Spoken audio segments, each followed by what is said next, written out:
Você já leu sua Bíblia hoje? Nesse momento nós temos mais 3 textos para a nossa meditação. E eu quero te encorajar a curtir esse vídeo e também a compartilhar ele com outras pessoas, seus grupos de WhatsApp, para que mais e mais pessoas tenham acesso a esse conteúdo. Vamos à nossa leitura bíblica em um ano.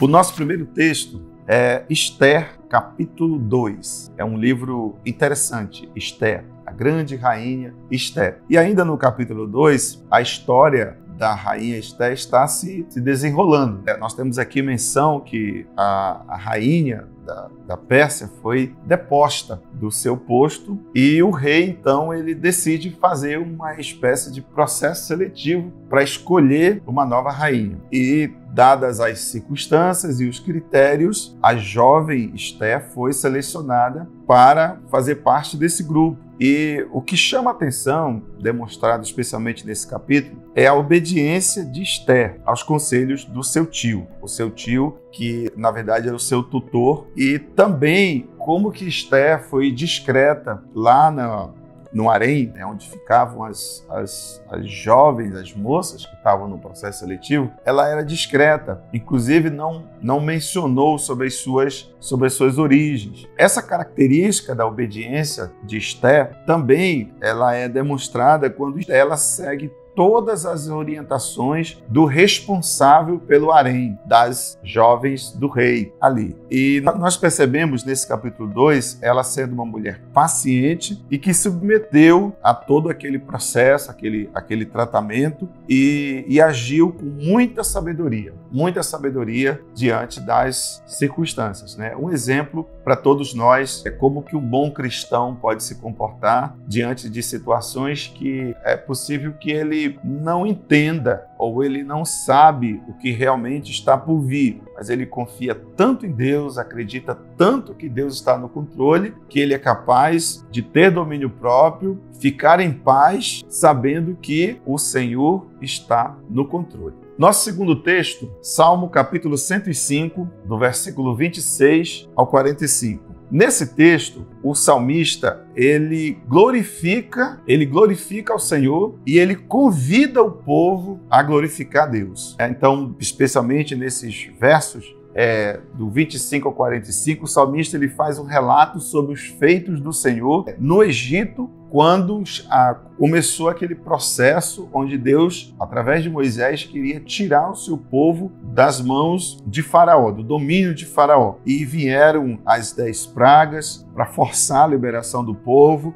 O salmista também faz um relato sempre glorificando a obra de Deus, glorificando a maneira como Deus protegeu e conduziu o seu povo, ainda no deserto, quando caminhava rumo à terra prometida. Então, diversos feitos são relatados, especialmente em relação a esse período ali. E esse salmo termina falando que o Senhor deu terras ao seu povo e também lhes deu leis e estatutos. Então esse salmo, na verdade, esse texto, a partir do 26, ele conta uma história, uma trajetória, na verdade, sempre glorificando e exaltando o nome do Senhor Deus. E o próximo texto da nossa reflexão está em Apocalipse, capítulo 12, onde nesse capítulo de Apocalipse existe uma ênfase sobre a batalha entre o bem e o mal, né? E tem algumas figuras interessantes aqui. Na tradição judaica, por exemplo, serpente, dragão, simboliza o poder do mal, o poder do mal e essa resistência contra o povo de Deus. E fala que também, no caso do texto, aqui acaba mencionando que Deus no final vai destruir todo esse mal e toda essa resistência que tem contra a igreja do Senhor, né? Então, dragão, no sentido primário, quando a gente começa a ler o texto falar sobre o dragão, no sentido primário, dragão representa o poder de Satanás, representa o próprio Satanás, na verdade. No sentido, diria, secundário, dragão tem um sentido e representa os poderes que Satanás usa para combater Cristo, sua verdade e seu povo. Então, fazendo uma aplicação nos nossos dias, toda vez que a igreja vai numa direção, e há uma oposição, seria o dragão, seria o poder ou o Satanás usando os poderes locais para afligir, para dificultar a permanência e o avanço da igreja. Então, João, nesse capítulo 12, ele também vê uma apostasia da igreja. Ele também vê nessa visão, ele vê a igreja se misturando com o mundo, se misturando com o pecado. Mas ele menciona bastante essa questão da guerra nos céus, no princípio, quando Satanás foi expulso, e ele vê a continuação dessa guerra aqui na terra. Agora, veja bem, o que é a mulher lá? Você sabe que Apocalipse quando a gente estuda Apocalipse, a gente acaba encontrando convergência de ideias, mas às vezes há divergência de interpretação. Mas o que significa a mulher em Apocalipse 12? É a igreja fiel ao Cordeiro, a verdadeira igreja em todas as épocas. Essa é a igreja fiel. E o sol aponta para Cristo, o sol da justiça, a mulher vestida de sol. E a lua, o que é a lua? A lua, ela reflete a luz do sol. Então, a lua, em certo sentido, ela representa todos os homens santos de Deus nessa terra, que representam o sol, que representa o próprio Cristo. Há uma outra figura também interessante, a coroa de 12 estrelas, né?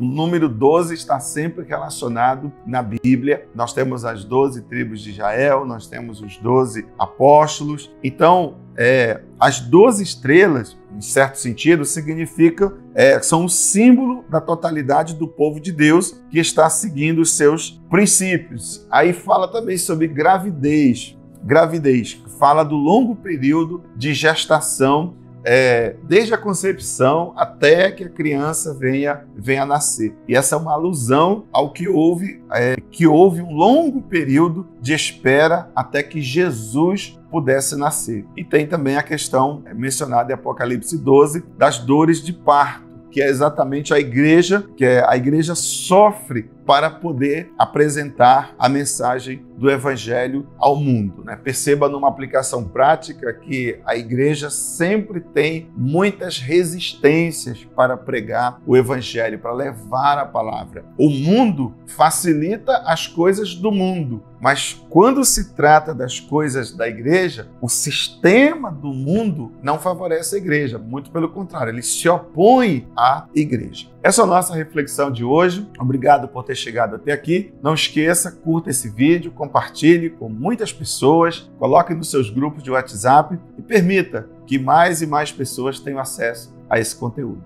Deus abençoe.